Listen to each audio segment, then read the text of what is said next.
Hi guys, welcome back to our YouTube channel. So in this video, I'll be showing you on how to change background color in Instagram story.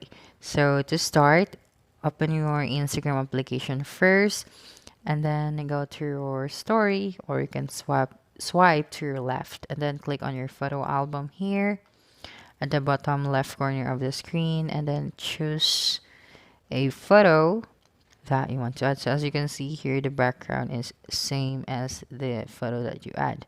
So now click on the three dots at the top right corner of your screen, then click on draw. Okay, now you can select here the color background that you want.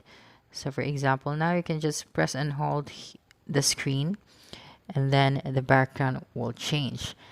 Now you can add another photo. So just click on this icon here at the top corner of your screen. Then click this to add more photo. So let's add this cute